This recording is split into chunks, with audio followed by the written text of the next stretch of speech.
Merci beaucoup. Alors, place à la salle. Des questions? Les autres, ils n'ont pas de questions, j'ai remarqué. Oui, mais il y avait tellement d'informations. Comment? Ah ben, écoute.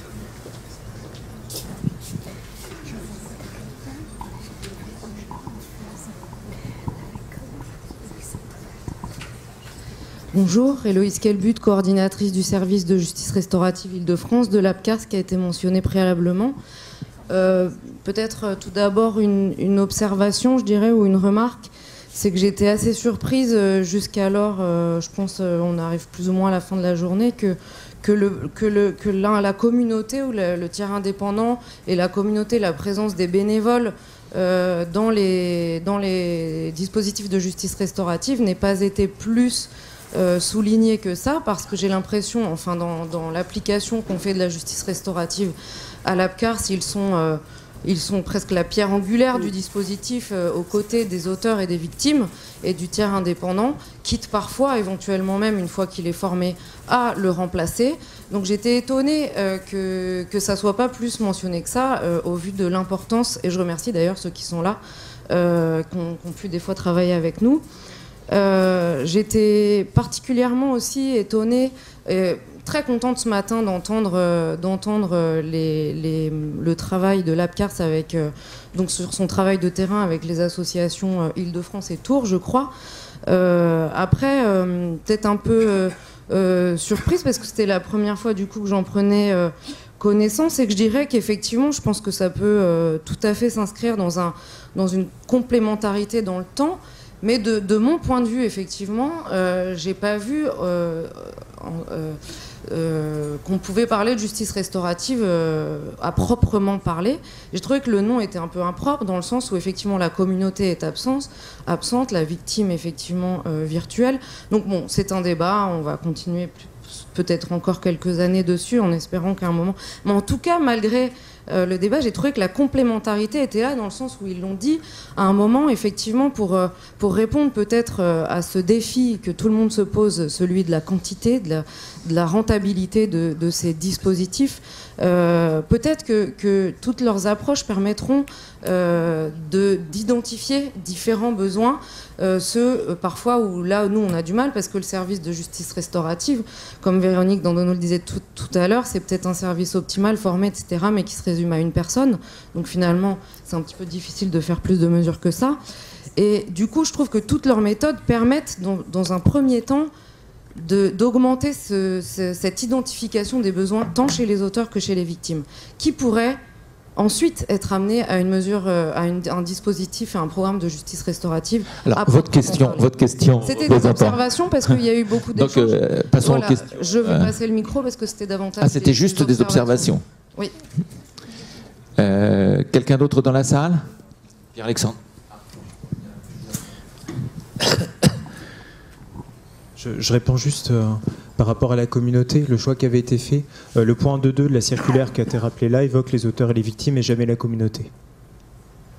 Donc on avait repris la circulaire dans les applications des mesures utilisées par les services, ce qui n'était ni un choix idéologique, ni rien par rapport à ça. On n'a pas d'avis sur la question. C'était pas tranché. C'était par rapport aux réalités et au choix de la circulaire. Je précise juste ça.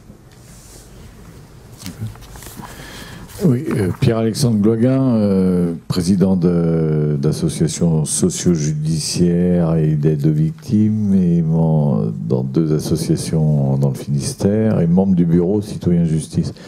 Ma question s'adressait à Madame Rivière au SADJAV. J'entendais à un moment que d'abord, c'est une question de savoir s'il y a des expérimentations qui vous arrivent au SADJAV émanant d'associations socio-judiciaires. Parce que dans votre propos tout à l'heure, j'entendais très très clairement un quasi-fléchage des actions de justice restaurative vers les associations d'aide aux victimes. Tout à fait. On n'a pas vocation directement à avoir des remontées des associations socio-judiciaires. On a les remontées des associations d'aide aux victimes. Donc, en fait, nous, on a des expérimentations tout à fait intéressantes, mais qui sont hors champ du socio-judiciaire, c'est clair. Je peux peut-être faire un complément. Sur la note méthodo de 2015, effectivement, que nous n'avions pas reçue, et qui a été envoyée sur les cours d'appel, et confie quand même la promotion de ce dispositif auprès des MDPA, et notamment, les MDPA, ils ne sont pas connus du secteur socio-judiciaire, parce que le MDPA connaît bien les associations d'aide des victimes, parce qu'il finance dans le cadre de subventions, mais depuis de très très nombreuses années, les MDPA participent peu, en fait, aux activités socio-judiciaires, ce qui fait que je pense que d'un point de vue méthodologique, cette organisation-là a fait que ça a été orienté vers l'ado victime et non pas également vers le secteur socio-judiciaire qu'aurait pu expérimenter aussi de son côté. Et aujourd'hui, on voit que les orientations sont véritablement vers l'ado victime. Moi, je pense que c'est préjudiciable et qu'on doit pouvoir envoyer le balancier un peu de l'autre côté pour que, par exemple, ce qui s'est dit ce matin, qui est quand même un dispositif socio-judiciaire, puisse être mieux valorisé dans le cadre de cette justice restaurative et la façon dont on peut expérimenter ces choses-là. Juste complément, pourquoi je posais la question, c'est qu'effectivement, dans l'accès au droit, on voit effectivement, il y a eu moi, j'ai vécu les créations des CDAD. Les moyens étaient peu sécurisés à une certaine époque, me le semble davantage. Il y a appel dans les juridictions quelquefois expérimentées, y compris par les associations socio-judiciaires. On sait que le budget 101 impacte aussi les développements des activités du CDAD. Oui, alors en tout cas, le CDAD est hors champ de la justice restaurative. Hein, ça, au moins, on peut le poser. En revanche, il est clair que tout le champ socio-judiciaire échappe d'une certaine façon. En tout cas, en matière de justice restaurative, on n'est pas sur des remontées d'informations de votre fédération, hein, c'est clair. Non, parce qu'on n'a pas été sollicité, on n'a pas été informé et on ne nous a rien demandé en la matière. Donc, je pense que c'est un point rond, on ne va pas en discuter maintenant. Mais en fait, j'ai compris quelque chose tout à l'heure sur les différentes interventions, sur le pourquoi de l'orientation majoritairement aide aux victimes, notamment sur la façon dont ça s'est organisé entre le ministère de la Justice et puis le niveau des concentrés. Une question ? Oui, par ici. Donc, je suis Catherine Bonin du service de pratique restaurative dans l'Aude. Je suis pour l'instant la seule dans l'Aude à être formée au RDV. Je me suis formée auprès de l'IFJR. Et c'est vrai qu'il y a une difficulté au niveau de co-partenariat, on va dire, avec les SPIP. C'est très difficile. Ça fait 3-4 ans que je travaille avec eux. Même avec l'aide aux victimes, ça ne prend pas pour l'instant dans l'Aude. Alors, nous travaillons dans la prévention. Nous sommes intervenus auprès de la PJJ, nous intervenons aussi dans les établissements scolaires. Nous avons un rayonnage un petit peu plus important que l'Aude. Et tout à l'heure, j'entendais parler de la gratuité. Quand on met en place des cercles restauratifs, je mets en place des cercles restauratifs, c'est gratuit, mais en même temps, nous faisons que du bénévolat. Et ça prend énormément de temps et beaucoup de complexité pour répondre à des appels à projets et obtenir des financements. Alors, pour survivre, nous faisons des formations, nous formons des facilitateurs, mais toujours en pratique restaurative, c'est-à-dire dans un cadre de prévention. Nous formons aussi du personnel éducatif pour intervenir au sein des établissements scolaires. Et je lance un appel. Je peux reprendre la parole sur la question de la gratuité telle qu'elle est entendue à la fois par la loi et par la circulaire du 15 mars 2017. C'est pas au sens de gratuité pour le justiciable ou pour l'usager de la mesure, c'est au sens de l'interaction avec la procédure pénale. C'est-à-dire qu'il n'y a pas à attendre de bénéfices de la mesure justice restaurative pour améliorer la situation du prévenu, du condamné, ou inversement de la victime. C'est vraiment dans ce sens-là, c'est-à-dire dans la pureté des principes. Voilà. Donc on n'est pas du tout sur la gratuité de la mesure, c'est pas du tout le sens de mes propos. Voilà. Une autre question ? Oui, Michel Suard, c'est moi. Je suis psychologue à Caen et je participe à une expérimentation de conférence restaurative avec la PJJ du Calvados. Et ça inclut la PJJ, le parquet des mineurs, le juge des enfants et 2 associations d'aide aux victimes, dont la CJM qui est présente ici d'ailleurs. Et ma question porte justement sur des freins qu'on rencontre, en particulier, je trouve, de la part des éducateurs de PJJ, qui se posent la question de la différence entre la justice restaurative et la réparation pénale, qui peut être prononcée, ordonnée par un juge des enfants, réparation pénale qui, dans les textes de la PJJ, prévoit par exemple la possibilité de travail de réparation avec la victime. Et donc là, il y a une ambiguïté qui fait que les éducateurs sont un petit peu perdus là, dans cette... Oui. Alors,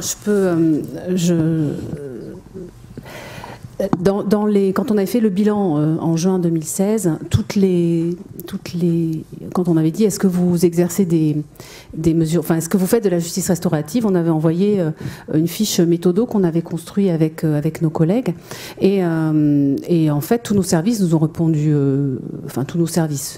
beaucoup de nos services nous ont répondu oui, et ils nous ont parlé de la mesure de réparation.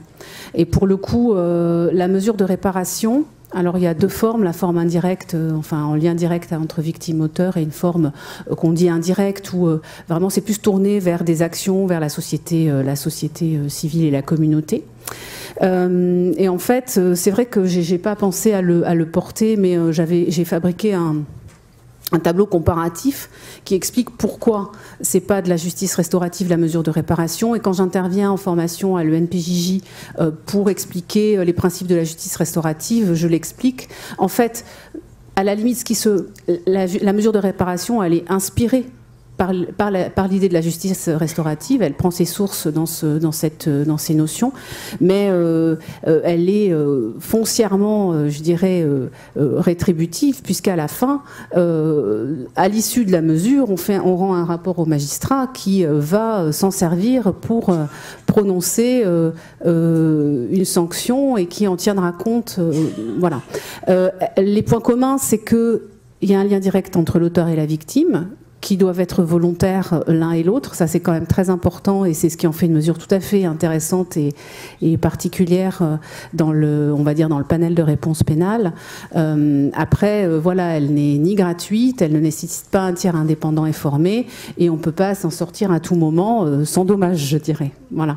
Mais bon, je pense que vous avez raison, il faut qu'on soit beaucoup plus pédagogique sur l'explicitation de ces différences. Juste, l'École nationale de la protection judiciaire de la jeunesse travaille actuellement à l'élaboration de formations pour nos professionnels, mais aussi qui sont ouverts aux professionnels du secteur associatif justement sur les questions de justice restaurative. Donc c'est un point qu'on doit évidemment avoir en vigilance.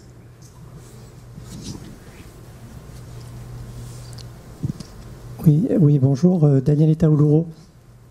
Je suis le directeur des services judiciaires de l'ARIL, qui est une association socio-judiciaire à Meaux. Ma question, elle est un peu transversale.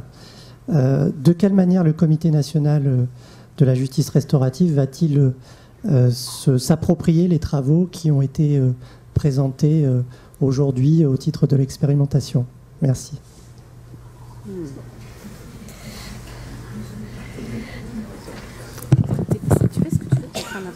Non. Écoutez, on était en train justement de parler de la façon dont on allait concevoir le prochain comité, en se demandant si on n'allait pas travailler sur des aspects techniques et inclure dans les travaux, dans les pistes de réflexion, des experts, et éventuellement voir comment on pouvait associer à la réflexion du ministère directement les praticiens. Donc voilà, vous êtes dans le cœur de la réflexion, et je pense qu'on va en parler peut-être même de façon préalable à notre réunion du 14 décembre pour voir comment on peut utiliser toutes les réflexions que vous menez dans le cadre de ce type de journée, mais pas uniquement, aussi sur le terrain, avec des remontées d'expérience de terrain. Voilà, donc je n'ai pas de réponse toute faite, mais ce que je voulais vous dire, c'est qu'on a tout à fait conscience de l'utilité de ces journées, et on va essayer justement d'en retirer tout le bénéfice. Merci. Oui, bonjour, Madame Lalardy, psychologue en SPIP. Du coup, moi, j'avais plusieurs questions, en fait, qui sont d'abord à destination, du coup, de Madame Riffard, puisque, du coup, pour la partie DAP, ce que j'ai retenu de ce matin, c'est surtout l'importance de la formation des professionnels. et de cet après-midi de la richesse de la pluralité en fait, des actions en justice restaurative. Au niveau de l'administration pénitentiaire, nous avons aujourd'hui une formation qui est dispensée au niveau de l'école sur un axe très précis, celui de l'IFJR. Du coup, à quand le développement des formations sur l'autre axe, ARCA, citoyen justice? Parce que, étant moi-même en accompagnement des équipes, des agents sur les pratiques professionnelles et la mise en œuvre, il y a besoin effectivement d'ouvrir un petit peu l'esprit à toutes les techniques, toutes les approches. Alors, vous m'entendez là? Je ne sais pas si je donne le micro. Bon, je m'attendais à cette question, évidemment. C'est pour ça que tout à l'heure, dans le cadre des propos sur l'état des lieux qu'on a pu réaliser, et sur ce qui est prévu dans la circulaire, il est bien prévu initialement que tout organisme de formation puisse être mobilisé dès lors qu'il répond aux critères, dès lors qu'il va répondre à des critères de qualité, en gros, qui pourront être certifiés là par le SADJAV. L'idée, c'est pas... la DAP n'est pas dans un rôle de développer des formations à la place d'autres formations, puisque le partenariat IFJR et NAP est entre l'IFJR et les NAP. C'est pas un partenariat avec la direction de l'administration pénitentiaire. Donc la direction de l'administration pénitentiaire, elle soutient que ce soit l'APCARS, l'ARCA, question de justice dans certains cas qui a pu faire de l'accompagnement enfin, sur le sud-ouest de la France. Donc il n'y aura pas d'impulsion, c'est-à-dire que du point de vue du ministère et de l'administration centrale, on ne va pas prescrire un organisme de formation, mais on ne va pas non plus brider les directions interrégionales pour qu'elles choisissent l'organisme de formation avec lequel elles ont envie de travailler. J'ai répondu ? Oui, en sachant bien sûr que souvent les conventions se signent directement au niveau local, au niveau des SPIP, et donc forcément on va avoir une orientation qui va être prise certainement aussi en fonction des budgets. Alors après, rien n'empêche en fonction des territoires et de la représentation des...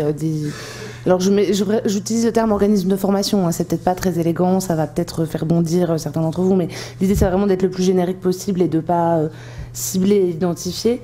Ça peut aussi être une journée de sensibilisation faite par une des structures, la formation des animateurs par une autre structure pour que notamment tout le monde puisse se nourrir un peu. Après, on sait qu'il y a des questions de contingentement financier, que c'est aussi lié au local, au partenariat qu'il y a au local. Il y a des initiatives très intéressantes qui sont faites sur certaines directions interrégionales qui essaient de mutualiser tout ça au niveau des plateformes locales de formation. Donc voilà, ça peut être des pistes de réflexion à faire remonter à votre DESPIP pour voir comment est-ce que ça peut s'implanter.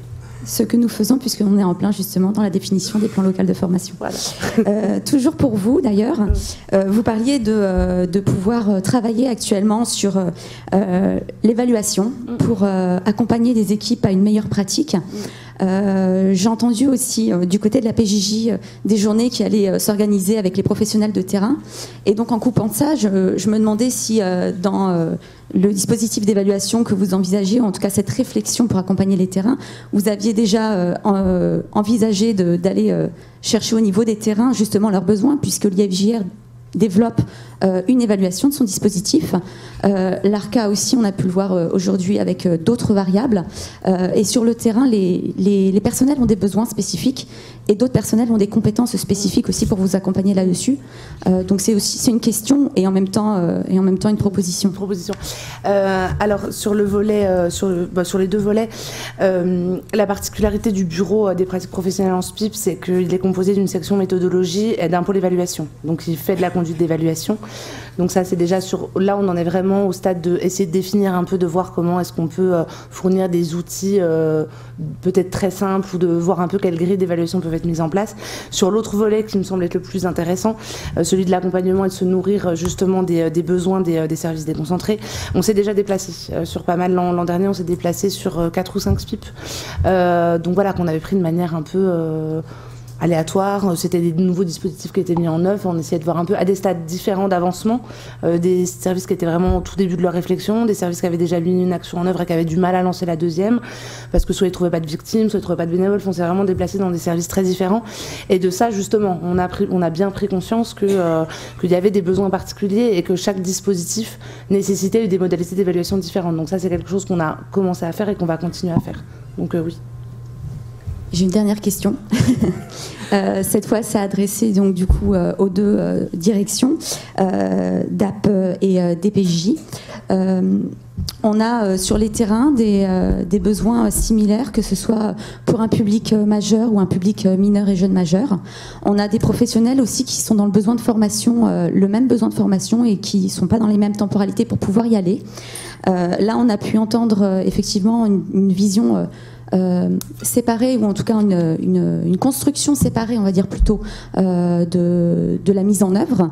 Mais finalement, est-ce qu'on ne pourrait pas envisager une mise en œuvre aussi commune, puisque on a des publics jeunes majeurs qui vont arriver dans le public majeur pris en charge par l'administration pénitentiaire et les SPIP, et pourquoi pas arriver progressivement sur des dispositifs où on peut mêler ces deux publics à partir du moment où, bien évidemment, on est toujours dans la reconnaissance des faits, et cette question qui était très importante aussi de la maturité de la personne qui avait été évoquée. Donc à quand pouvoir envisager justement ces dispositifs mixtes en termes d'âge? On en a beaucoup parlé tout à l'heure, notamment avec l'ARCA, sur la question de la temporalité. Là aussi, ça en fait partie, la temporalité dans ces dispositifs.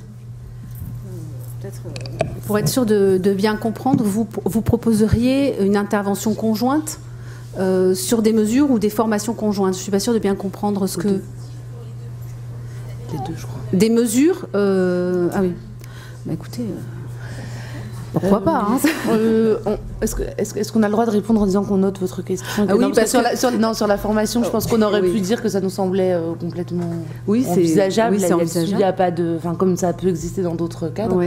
Après, c'est vrai qu'on n'est pas encore à...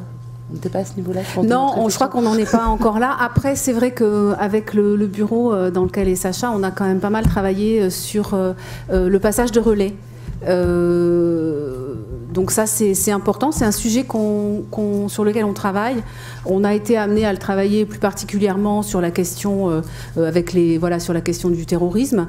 Donc voilà, parce qu'on a eu beaucoup de nos jeunes qui étaient proches de la majorité, donc on a travaillé sur un protocole de passage de relais. Voilà. Mais on avait déjà quand même pas mal avancé sur nos publics généralistes. Donc je pense que, on note, hein, parce que effectivement c'est intéressant. Voilà. On peut juste vous dire que c'est une idée à laquelle on n'avait pas spécialement pensé, sur une prise en charge, un temps d'intersection. C'est ça qui pourrait être mis en place conjointement pour poursuivre le travail. Oui, c'est vrai que c'est une belle idée. Oui. Oui. Alors moi j'ai deux questions. La première chose, est-ce que vraiment il y a une volonté au niveau du ministère de la Justice de porter... de dépasser la question de l'intimité qu'a pointé Madame Dandonneau tout à l'heure. Est-ce que effectivement on avance sur cette dimension un peu plus globale d'introduire cette justice restaurative dans nos institutions et au sein aussi de la réflexion des magistrats en matière de lutte contre la récidive? Parce que je pense que c'est quand même un outil aussi qui finalise et qui nous permet d'avancer sur la lutte contre la récidive. La deuxième chose, c'est quel est l'acteur entre vous et les régions, les juridictions, qui est le plus approprié? Par exemple, est-ce que les MDPA sont les plus... comment on peut travailler avec eux? Moi, je suis membre du Citoyen Justice, je suis à Nantes, et je suis déléguée régionale, et je me dis, on a à plusieurs reprises rencontré ces magistrats qui viennent en fait vers nous, s'interroger sur ce qu'on fait, ce qu'on porte, et on voit qu'effectivement peut-être que c'est sans doute à partir d'expériences de terrain, d'expériences de juridiction, qu'effectivement on va peut-être commencer à mettre en œuvre des actions qui vont être connues et peut-être d'augmenter un petit peu son champ d'action et d'activité. Voilà, j'ai deux questions. Voilà. Est-ce qu'on peut dépasser à un moment donné l'intimité? Pardon, est-ce que je peux me permettre? Je voudrais rajouter à votre question, je suis magistrat. Je suis venue vraiment pour ma formation personnelle et je ne devrais pas le dire devant les membres de ma direction, mais moi, cette circulaire était passée complètement inaperçue. Je suis un magistrat du siège et je n'en avais quasiment jamais entendu parler. Et à une dernière réunion à la Cour d'appel de Reims, puisque je suis sur Reims, présidente du tribunal, j'ai abordé, puisque je savais que je venais ici, c'est vraiment une volonté personnelle, j'ai abordé cette question et on m'a dit « Oh, Voilà. Donc, moi, c'est vraiment, je me pose, merci madame, j'allais poser cette question. Qu'est-ce que les magistrats, et peut-être, puisque je vais parler pour moi, les magistrats du siège viennent faire? Effectivement, on peut en discuter avec les associations qu'on a sur nos terrains. C'est sympathique de discuter, mais qu'est-ce qu'on vient faire? Et est-ce que pour nous, les magistrats, alors qu'actuellement, tout le débat est quand même de recentrer le rôle du juge, ce qui n'est pas une mince affaire et ce qui ne serait pas une mauvaise chose, est-ce que vraiment les juges, les magistrats ont quelque chose à voir dans la justice restaurative? Puisque j'ai appris aujourd'hui qu'en fait, c'était une justice, entre guillemets, qui n'était pas l'objet de sanctions. La mesure de réparation, les sursis mis à l'épreuve, etc., les mesures post-sententielles, on connaît et on sait faire, hein, puisqu'on sait ce qu'on doit faire quand ça ne fonctionne pas. Mais là, je me pose vraiment la question, est-ce qu'une fois de plus, est-ce que le magistrat ne se perd pas dans quelque chose qui n'est pas vraiment sa fonction de juger? Voilà, merci madame.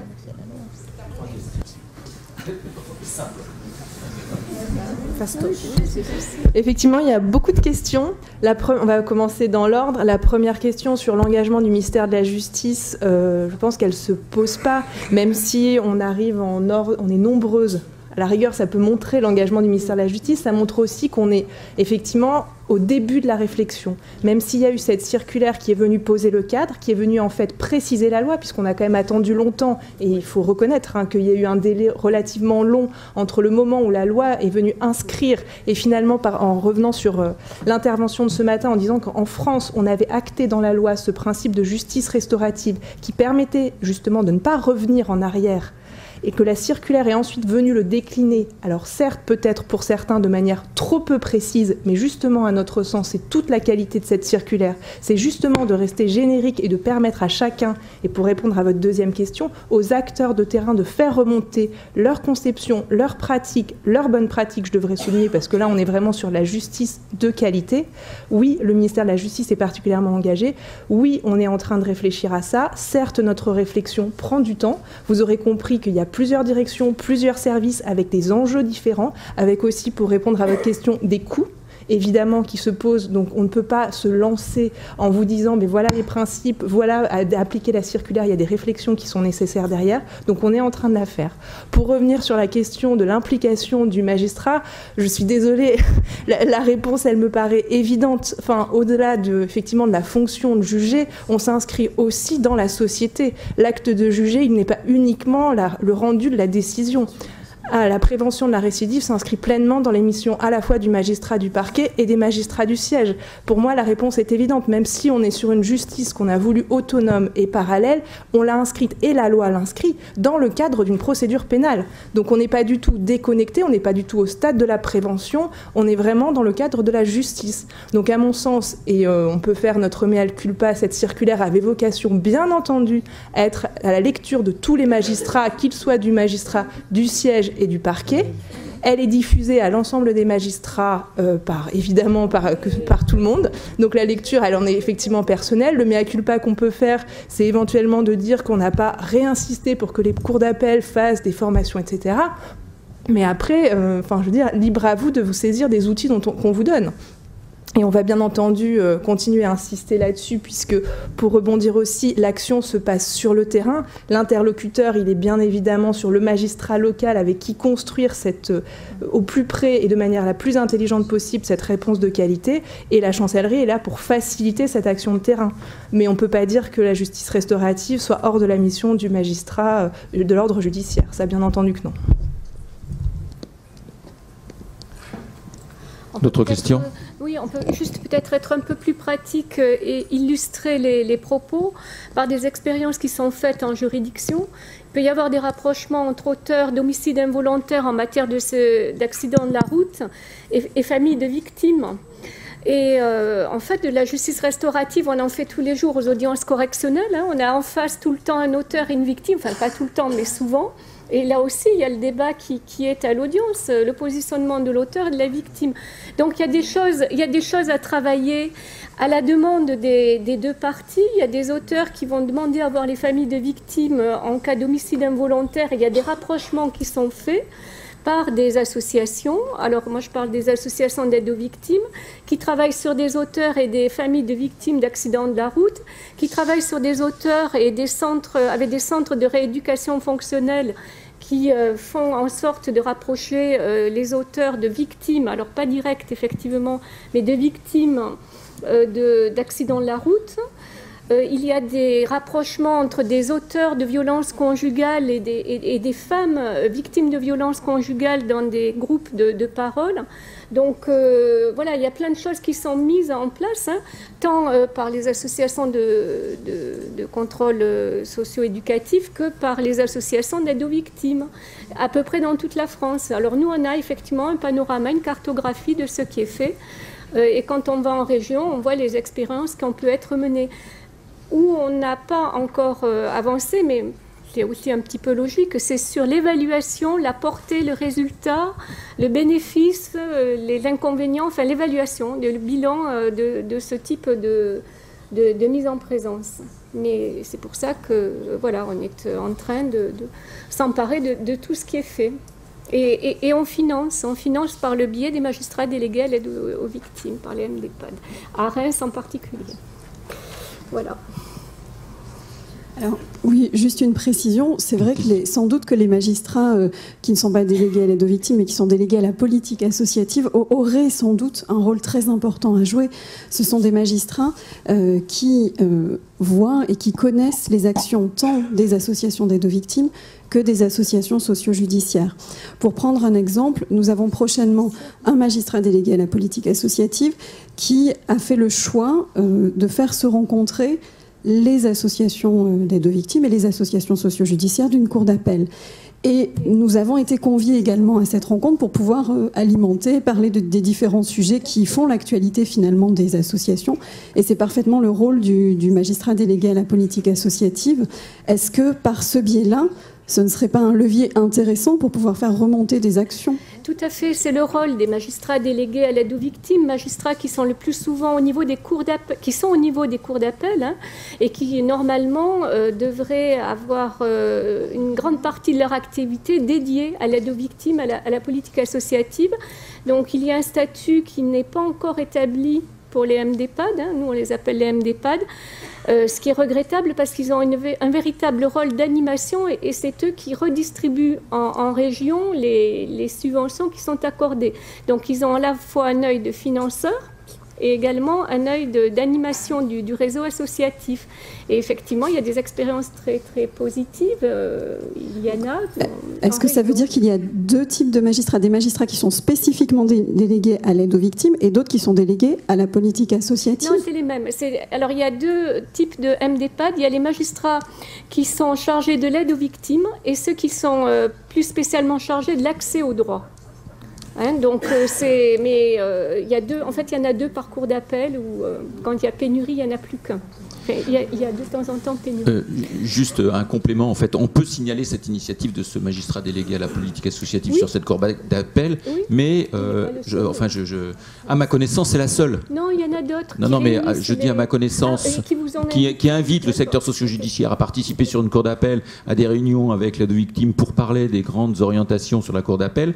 C'est, à mon avis, la seule, à moins que d'autres puissent me dire le contraire là aujourd'hui, mais à ma connaissance, enfin, aucune remontée de ce type-là ne nous est parvenue en dehors de cette cour d'appel. Donc peut-être, le MDPA aujourd'hui, son rôle, il l'a perdu de vue concernant le secteur socio-judiciaire, la politique associative. Peut-être faut-il aujourd'hui redonner des orientations à ce magistrat qui, il y a une dizaine d'années, provoquait des réunions avec les deux secteurs et c'était largement plus enrichissant qu'aujourd'hui parce que, de fait, le secteur socio-judiciaire se retrouve en marge de tout un ensemble d'informations, de projets. Je pense que s'il y a si peu de projets sur le secteur socio-judiciaire dans le cadre de la justice restaurative, c'est le mode d'organisation en fait, de l'appel à projet qui a péché.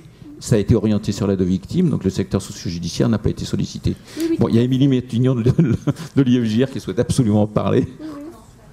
Désolée, merci. Enfin, vous vouliez répondre peut-être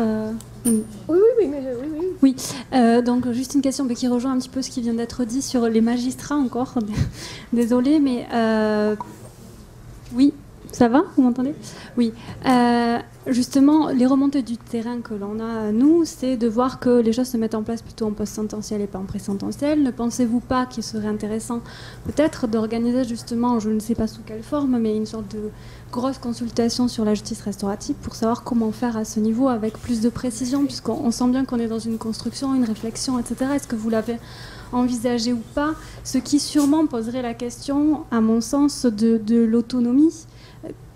Comment envisageons-nous véritablement, concrètement, précisément l'autonomie? Comment le magistrat pourrait être impliqué? De quelle façon? Comment il voit les choses? S'approprier, etc., etc. C'est une première question de perspective. Deuxième question, sur la gratuité. Je reviens un petit peu en arrière sur le fait qu'il n'y ait pas effectivement de contrepartie à la participation à un dispositif de justice restaurative. Mais la gratuité entendue telle qu'elle avait été au premier abord de cette gratuité d'accès pour les personnes les justiciables, pour moi, pose une question de fond importante sur l'accès à cette justice restaurative. Est-ce que vous l'envisagez comme un service public de justice restaurative qui implique que les associations qui formeraient ou que les animateurs soient issus du secteur public ou pas, qu'ils soient financés, leur poste soit financé en partie par le service public? J'ai en tête l'exemple belge, par exemple, où on a des services dédiés, ou quelque chose d'hybride, avec une pluralité d'acteurs. Et là, on aurait un service aussi autrement payant, peut-être aussi, où on transformerait quelque chose en donnant une place aux auto-entrepreneurs, peut-être dans un cadre où ça serait complètement privé. Est-ce que vous avez envisagé ces questions? Est-ce qu'elles sont en réflexion ou pas? Merci. Oui. Bon, alors, oui. Pour répondre déjà sur... tout ce qui est aspect gratuité, il y a eu un malentendu sur l'aspect gratuité, mais de façon plus large. En tout cas, je reviens à ce que je connais parce que c'est le sujet. Ce qui est financé, c'est l'aide aux victimes. Et l'aide aux victimes en France, elle est portée par le secteur associatif depuis 30 ans, depuis Badinter. Donc elle est déployée à travers la France par le réseau associatif. Mais c'est une politique publique d'aide aux victimes qui est ainsi portée. Donc pour l'instant, il n'y a pas de projet de réflexion sur une professionnalisation des acteurs de l'aide aux victimes ou plus large. On reste sur du secteur associatif. En revanche, il y a une volonté de l'administration de normer et de faire coller le plus possible le travail des associations en termes de cadre, d'agrément. Enfin voilà, il y a une réflexion portée là-dessus. Donc ça, c'est un premier point. On n'est pas du tout sur des statuts d'auto-entrepreneurs, on ne va pas du tout sur ce registre, on va rester sur le réseau associatif.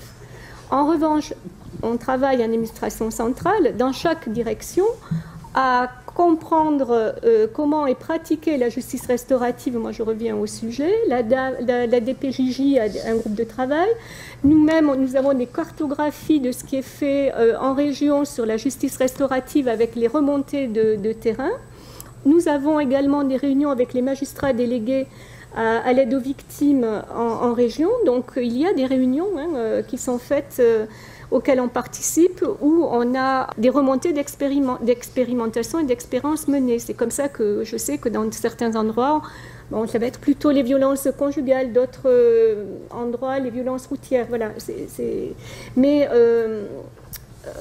effectivement, on est en train de le faire. Pourquoi? Parce que c'est assez récent, à l'échelle de l'administration, c'est tout neuf, quoi. Donc, on essaye actuellement, par le biais du comité, de réfléchir à la façon de s'emparer des meilleures pratiques, de les diffuser éventuellement.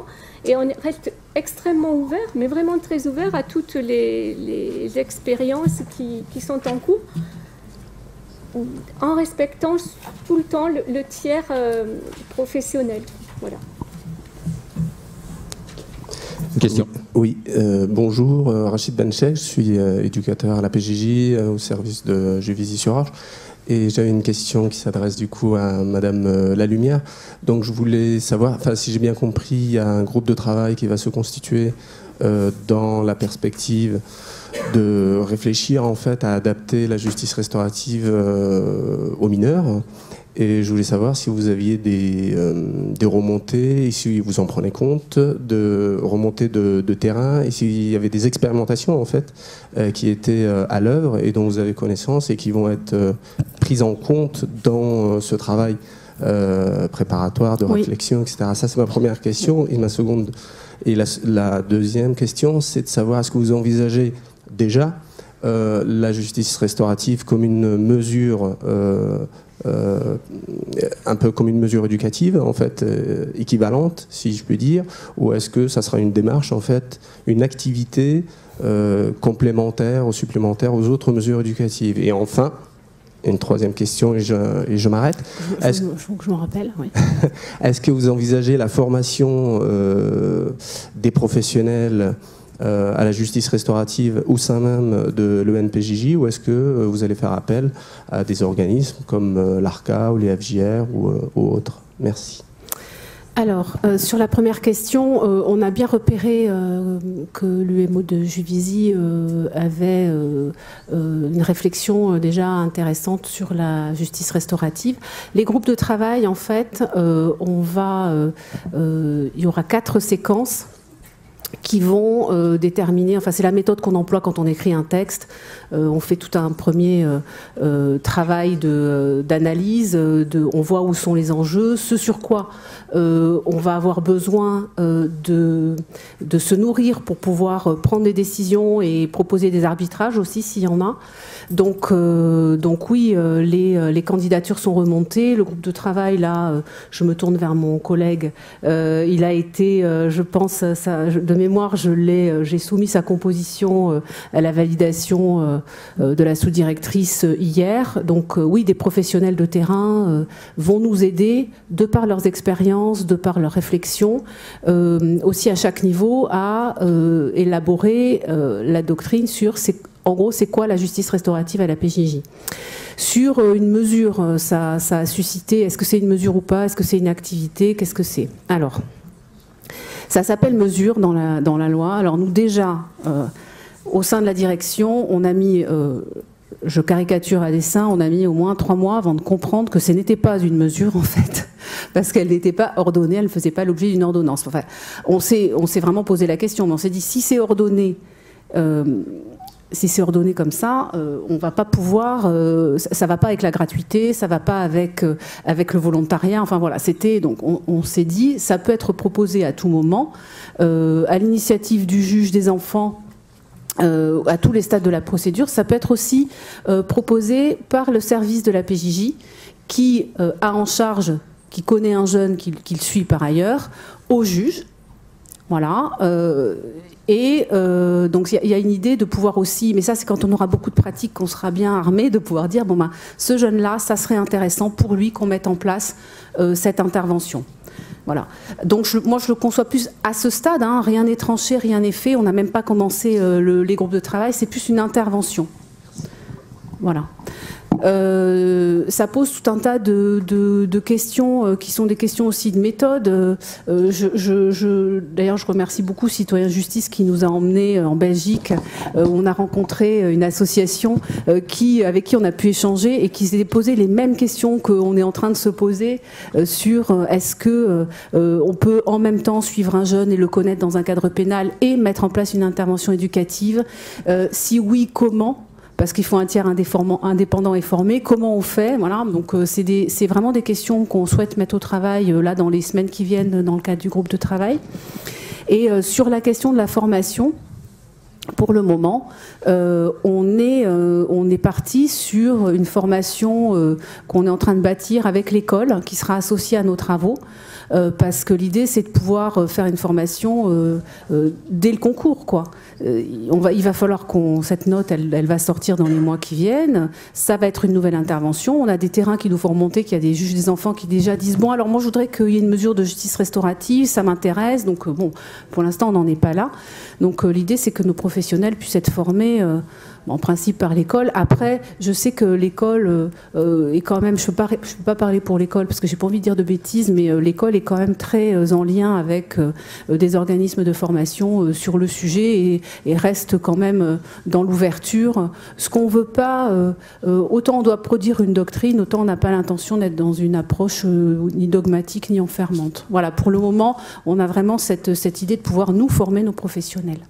Peut-être en complément de ce que dit Cécile, il y a une délégation de l'école qui est venue à Bordeaux nous rencontrer Et donc, le champ de la justice restaurative était un des champs sur lesquels on pouvait travailler ensemble, Citoyens et Justice et le NPJJ.